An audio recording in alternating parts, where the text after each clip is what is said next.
আসসালামুআলাইকুম, সবাইকে স্বাগতম আমার YouTube channel and Facebook page. আমি রয়েছি আপনাদের সাথে হাসান আবদুল্লাহ, মালয়েশিয়ার কুয়ালালামপুর থেকে। স্টোর লেবারের কাজ mister DIY, NSK, MyDin, KK বা 7-Eleven, aeon big, aeon delight, aeon shop, aeon mall বা মালয়েশিয়া যতগুলো সুপার মার্কেট আছে, আপনারা যারা আমার ভিডিও দেখেন, আমি অনেকগুলো সুপার মার্কেটে আলহামদুলিল্লাহ সশরীরে যাইয়া ভিডিও বানাইছি। লোটাস লোটাস বা আপনার জায়ান্ট, এগুলো সুপার মার্কেট আছে। তারপরে আপনার টিস্কো সুপার মার্কেট, যেটার নাম হলো লোটাস, বর্তমানে আগে ছিল টিস্কো, এখন লোটাস। তো এগুলোর ভিতরে স্টোর লেবারের কাজ। অনেক ভাই বলেন যে ভাই স্টোর লেবার, আমি 5-6টা কোম্পানির ভিতরে ভাই গেছি, তাদেরকে জিজ্ঞাসা করছি, তারা কয় স্টোর লেবার কাজ কি কাজ এটা আমরা শুনি নাই, আমরা জানি না। তা আমি কইছি ভাই, আমার সাবস্ক্রাইবাররা আমার জিজ্ঞাসা করছে যে স্টোর লেবারের কাজ কি, মিস্টার DIY এর মধ্যে স্টোর লেবারের কাজ কি, NSK এর ভিতরে স্টোর লেবারের কাজ কি। তারা বলে ইতেন কোনো কাজের নাম নাই। স্টোর লেবার আপনি আসবেন, কোম্পানির নামে ডাইরেক্ট লুক হয়। আমি যেগুলো বলছি প্রথমে, কোম্পানির নামেও আপনি ডাইরেক্ট তারা লুক নেয়, আবার এজেন্টের কাছ থেকেও তারা লুক নেয়। এজেন্ট এবং কোম্পানির নামে যেখানে আপনি এখানে কাজ করবেন, সরকারের নিয়ম অনুসারে বেতন ভাতা এবং ওভারটাইম সব কিছু পাবেন। তবে কিছু কিছু এজেন্টের নামে যখন আসবেন, কোম্পানির নামে থাকলে সবচেয়ে ভালো, কোনো সমস্যা নেই, কোনো ঝামেলা নেই, যেই কথা ওই কাজেই। কিন্তু এজেন্টের ক্ষেত্রে একটু সমস্যা হয়, এই কি আপনার বেতন ক্ষেত্রে দেখা গেছে কিছু কিছু, সবাই যে ভালো তা কিন্তু কথা না, ভালো মন্দ মিলেই আমাদের এই দুনিয়া। কিছু খারাপ এজেন্ট আছে, তো বেতনের 1500 রিঙ্গিতের বেসিক অনুযায়ী 1 ঘন্টা ওভারটাইম করলে আপনার 10 রিঙ্গিত 81 পয়সা। ওইটা দেখা গেছে কি 10 রিঙ্গিত আপনার দিল 81 পয়সা একাই আলাইলো, ঠিক আছে। রবিবারে কাজ করলেন, এটার 1.5 গুণ না দিয়া ওই সমান টাকা প্রত্যেকদিন যে কাজ করেন এই টাকাই আপনার দিল, এরকম হয়, ঠিক আছে। তো এই হলো এজেন্ট। আবার কিছু এজেন্ট আছে আপনার রুম ভাড়ার জন্য টাকা কাটে, ঠিক আছে। এইরকম থাকতে পারে, হতে পারে, বা এরকম আছে, ঠিক আছে ভাই। এজেন্টের নামও আপনার বিভিন্ন সুপার মার্কেটে ঢুকতে পারবেন, আবার কোম্পানির নিজস্ব নামও হেরা লুক আনে। আপনি এজেন্টের নামে বা কোম্পানির নিজস্ব নামে কিনা, এটা কিভাবে বুঝবেন? খুবই ভালো একটা ভাই কমেন্টস করছিলেন। হ্যাঁ, আপনি যখন কোম্পানির ডাইরেক্ট নামে থাকবেন, তখন কোম্পানির নামই থাকবে আপনার ভিসার ভিতরে।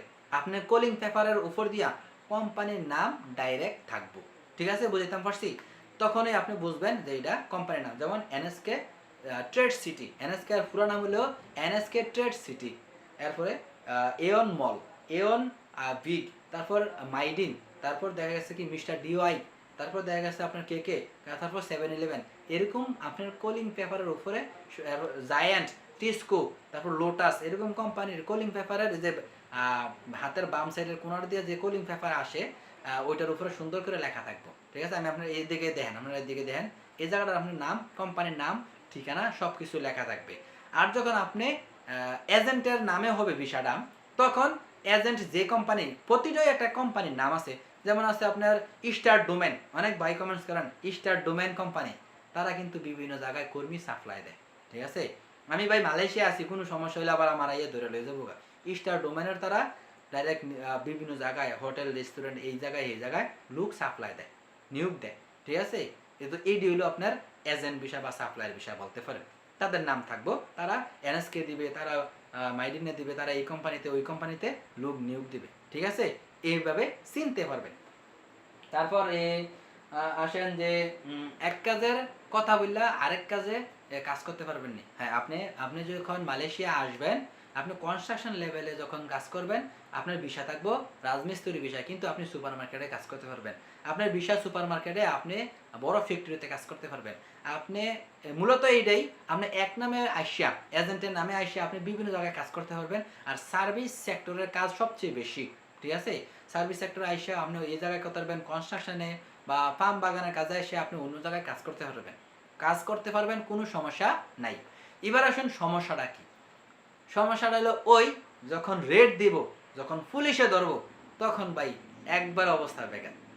মালয়েশিয়ার 10,000 রিঙ্গিত কমে আপনার ছড়াইতে, এক কাজের জায়গায় আরেক কাজে আপনারা পাইলে, আর আপনারা যে নিয়োগ দিছে, যে কোম্পানিতে আপনারা পাবে, 50,000 রিঙ্গিত খালি যে কোম্পানির ভিতরে পাইব তারে ধরবো, তার থেকে নিব।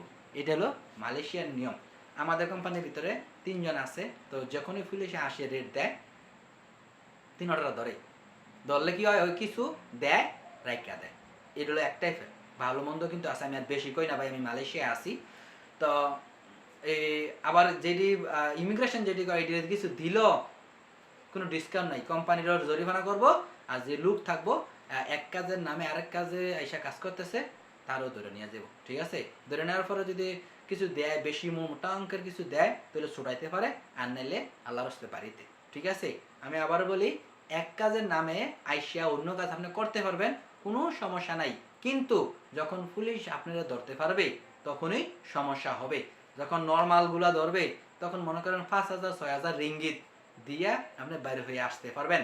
বা আপনার এজেন্ট বা আপনার যে কোনো বাংলাদেশি বা বড় ভাই থাকলে তারা আপনার এই 5,000 6,000 বা 10,000 রিঙ্গিত দিয়া বাহির করতে পারবে।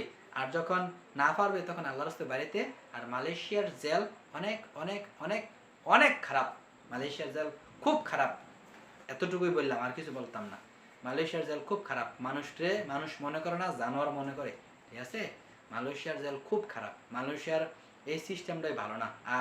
আপনার এই আল জাজিরার ভিতরে প্রতিবেদন করছিল, ঠিক আছে, মালয়েশিয়ার সম্পর্কে। যাই হোক, বাদ দেন।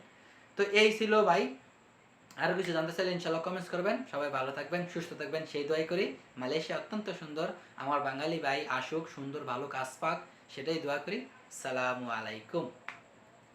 আর আর আমার চ্যানেলটা সাবস্ক্রাইব লাইক কমেন্ট, এটা আপনার খুশি ভাই করতে পারেন। আমি আর কি বলবো, সবাই ভালো থাকবেন, সুস্থ থাকবেন, সেই দোয়াই করি। সালামু আলাইকুম।